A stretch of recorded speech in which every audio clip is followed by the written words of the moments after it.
Hello guys, welcome to KDT Fishing. This is episode number 2 of the bait off. If you didn't see the first episode, then go and check the channel and watch the first video to catch up. But basically, I did the Rod Hutchinson The Force versus Homemade Boilies, and Rod Hutchinson won 4-0. So Rod Hutchinson is the first in the next bait off, and versus it this week is going to be BUCHU-BERRY by Sticky Baits. So I've just got the 2 glugs here for now, but as we get into this video you'll see that I'm using PVA like sausages of pellet, glugged in the matching flavours with matching pop-ups on the rigs, and whichever one wins will remain on, and it will go against who you choose to be in the bait off after it. So let's get straight into the video.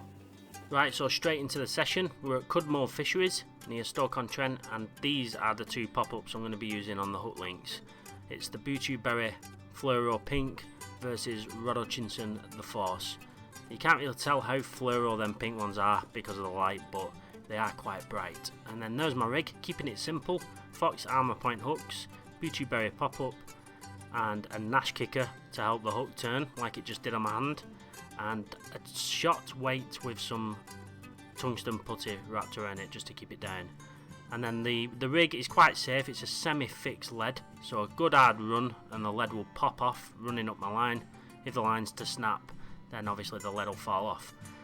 And there is the pre-made PVA sausages I've made, so I'll put some in each of these bait tubs ready for the matching glugs to go over the top of them. And then obviously I'll be hooking one of the sausages with every cast that I make, along with the matching pop-ups. So there's the BUCHU-BERRY glug, nicely going over the top. I'll leave them to soak as long as they last now, and then the matching force on the force rig. There you go, I'm hooking the BUCHU-BERRY rig onto the BUCHU-BERRY soaked pellet, and now it's time for casting.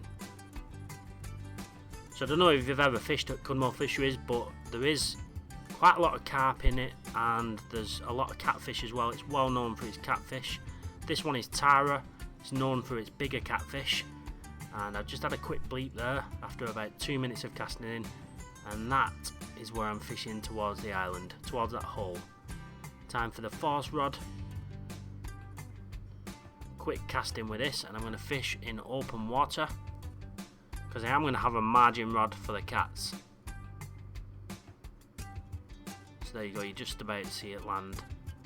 I've seen fish showing there as well quite a few times, so I had to get a rod towards that with at least, you know, one of them.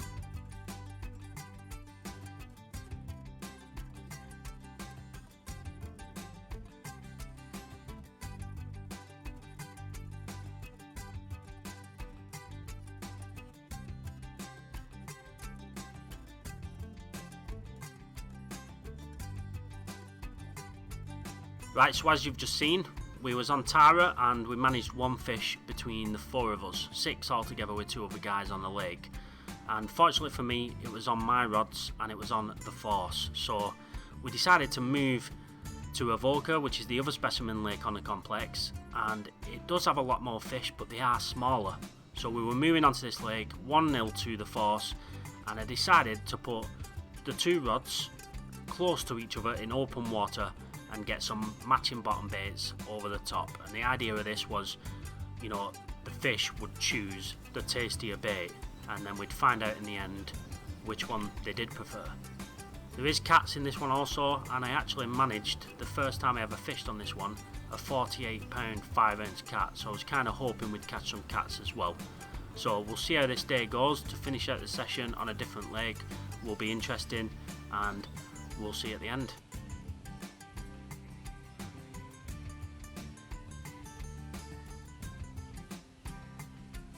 Still no fish to report on. It's been a few hours, and I'm just going to have a quick look at the water.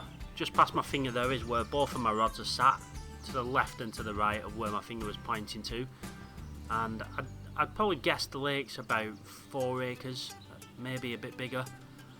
And where I'm zooming in now is where I had my first ever catfish, just through that gap past the island. But there was some other anglers down that end, so we couldn't fish there. and I'm just having a mess about with the camera as well. It's got a cracking zoom on it.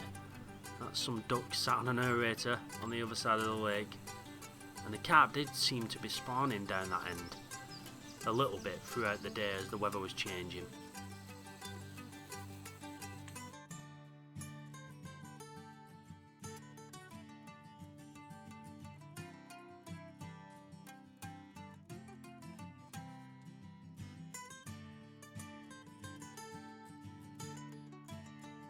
And then again, it's so typical, you turn the camera off and stop recording and your alarm screams off.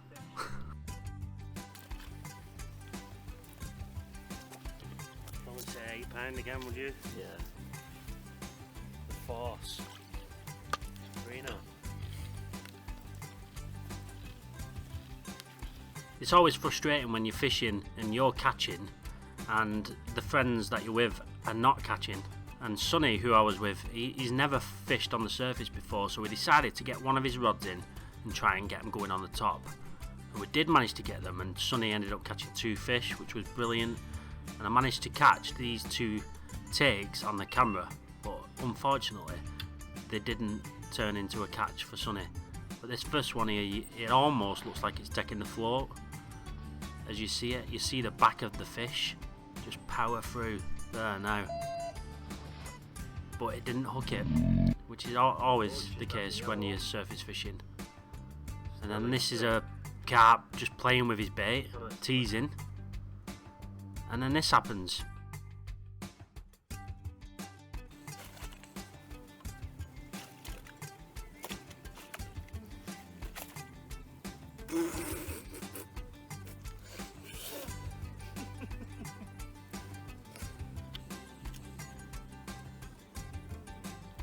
Nice fish.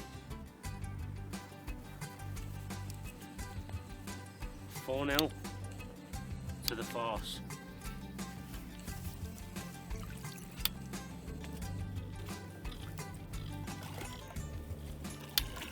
Right, so it's that horrible time of the day. It's pack up and go home time, but thank you all for watching.